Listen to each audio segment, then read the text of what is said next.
प्रिय विद्यार्थियों, मैं doctor RM Yadav MCom final business administration की कक्षा में आप सभी का स्वागत करता हूं।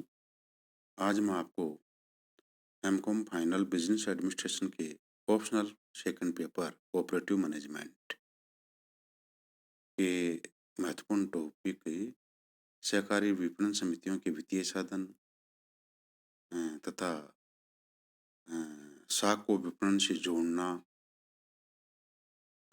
साख को विपणन से जोड़ने में क्या क्या कठिनाइयाँ हैं, इसके क्या क्या दोष हैं इत्यादि के संबंध में बताने जा रहा हूँ। पिछली कक्षा में मैंने सहकारी समितियों की संगठन एवं ढांचा तथा सहकारी विपणन समितियों की प्रबंध व्यवस्था के बारे में बतलाया था। आज मैं आपको सहकारी विपणन समितियों के वित्तीय साधनों के बारे में तथा सहकारी विपणन को साख से जोड़ना तथा साख से जोड़ने में क्या क्या कठिनाइयाँ इस संबंध में बताने जा रहा हूँ। ध्यान से सुने। प्रिय विद्यार्थियों, विपणन समितियों को भी अपनी गतिविधियां संचालित करने के लिए वित्त की आवश्यकता पड़ती है। विपणन समितियों के वित्तीय साधनों में अंशपूंजी, सदस्यों की जमाएं, उपार्जित लाभों में निर्मित कोष, स्टेट बैंक ऑफ इंडिया से प्राप्त ऋण, राज्य सरकारों से प्राप्त ऋण व अनुदान तथा नाबार्ड से प्राप्त ऋण सम्मिलित हैं। ये समितियां माल की जमानत या माल के अधिकार पत्रों की जमानत के आधार पर भी ऋण प्राप्त करती हैं। स्टेट बैंक ऑफ इंडिया विपणन व विधान समितियों को विशेष ऋण देता है। इन समितियों को केंद्रीय समितियों के माध्यम से ऋण प्राप्त होता है। राज्य सरकारें खाद्यान्न खरीदने के लिए इन्हें विशेष ऋण उपलब्ध करवाती हैं। इसके अतिरिक्त राज्य वित्त निगम तथा औद्योगिक वित्त निगम भी राज्य सरकार की गारंटी पर इन्हें ऋण देता है। तो ये थे सहकारी विपणन समितियों के वित्तीय साधन। अब मैं आपको साख को विपणन से जोड़ना, linking of credit with marketing के संबंध में बताने जा रहा हूँ। प्रिय विद्यार्थियों, विगत वर्षों से यह भावना प्रबल होती जा रही है कि सहकारी आंदोलन की सफलता के लिए सहकारी साख एवं सहकारी विपणन को सम्मत करना आवश्यक है। सहकारी साख का यह दोष है कि ऋणों की समय पर वसूली नहीं हो पाती, कारण कि कृषक अपनी उपज अन्य माध्यमों से बेच देते हैं। इसका परिणाम यह होता है कि विपणन समितियों को भी पर्याप्त व्यवसाय नहीं मिल पाता है। साख को विपणन से जोड़ने का तात्पर्य यह है कि किसान साख समिति से ऋण लेने के साथ ही यह वायदा करेगा कि वह अपनी उपज विपणन समिति के माध्यम से बेचेगा।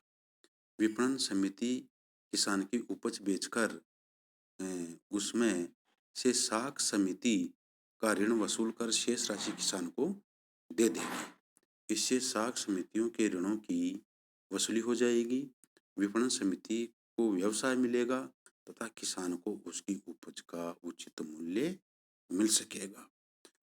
विगत वर्षों में साख को विपणन से जोड़ने के कार्य में पर्याप्त प्रगति हुई है, लेकिन इसके बावजूद भी 12% साख समितियां विपणन से संबंध नहीं हो पाई हैं। विभिन्न पंचवर्षीय योजनाओं में साख को विपणन से जोड़ने के प्रयास किए गए हैं, क्योंकि यह अनुभव किया गया है कि साख को विपणन से जोड़े बिना ऋणों की वसूली में बाधा आएगी। विगत वर्षों में काफी प्रयास करने के बाद भी 12% साख समितियां ही विपणन से जुड़ पाई। इसमें प्रगति बहुत धीमी रही। प्रगति धीमी रहने के अनेक कारण जिम्मेदार हैं, अनेक कठिनाइयां हैं। उन कठिनाइयों को मैं आपको बताने जा रहा हूं, जो साख को विपणन से जोड़ने में प्रमुख कठिनाइयां आती हैं। Problems in linking of credit with marketing. प्रिय विद्यार्थियों, यद्यपि साख को विपणन से संबंध करने के लिए अनेक प्रयास किए गए हैं और इसमें व्यापक सफलता मिली है, फिर भी साख समितियों को अपने ऋण वसूल करने में कठिनाइयों का सामना करना पड़ रहा है। इसका मुख्य कारण है कि ऋण लेते समय सदस्य विपणन समिति के माध्यम से उपज बेचने का समझौता कर लेते हैं, लेकिन उपज बेचते समय इसका पालन नहीं करते। इस समझौते को लागू न कर पाने के अनेक कारण हैं, जैसे साख समितियों द्वारा उपेक्षा, इग्नोरेंस बाय क्रेडिट सोसाइटीज। ऋण प्रदान करने वाली कृषि साख समितियां ऋण की वसूली नकद में चाहती हैं। ये किसानों से उपज के रूप में ऋण लेने के लिए तैयार नहीं होती। यदि किसान ऋण नहीं चुका पाता है तो वह ऋण अगले वर्ष के लिए पलट दिया जाता है, जिससे ऋणों की वसूली में विलंब हो जाता है। वास्तव में कृषि साख समितियां ऋण वसूली की वर्तमान प्रणाली को ही अच्छा मानती हैं। सेकंड कारण है उपज को संग्रह करने की प्रभावी व्यवस्था का अभाव। साख समितियों के पास किसानों की उपज खरीदने के पश्चात उसको संग्रह करने की उनके पास व्यवस्था का अभाव है। थर्ड है संचालकों का अनावश्यक हस्तक्षेप भी इसके लिए जिम्मेदार है। ऋण देने की नीति में परिवर्तन न करना एक मुख्य कारण है। No change in loan policy. प्राथमिक साख समितियां विपणन समितियों से संबंध होने के बाद भी अपने ऋण नीति में परिवर्तन नहीं करती हैं। वे ऐसे सदस्यों को ऋण देती हैं जो अपनी उपज विपणन समितियों के माध्यम से नहीं बेचते हैं। वास्तव में ऐसे सदस्यों को ऋण नहीं दिया जाना चाहिए। इसका प्रभाव यह होता है कि सदस्य विपणन समितियों के माध्यम से उपज बेचने में रुचि नहीं लेते। उत्पादक ऋण की अपर्याप्तता। प्राथमिक साख समितियों द्वारा उत्पादन कार्यों के लिए पर्याप्त ऋण नहीं दिया जाता है। साथ ही ऐसा ऋण उचित समय पर मिलना भी आवश्यक है, लेकिन ऋण की अपर्याप्तता व उचित समय पर न मिलने के कारण उत्पादन पर विपरीत प्रभाव पड़ता है। नेक्स्ट है केंद्रीय सहकारी बैंकों द्वारा उपेक्षा की जाती है ऋण देने में। नेक्स्ट है विश्वास की कमी। समितियों के सदस्यों व विपणन समितियों में विश्वास नहीं है।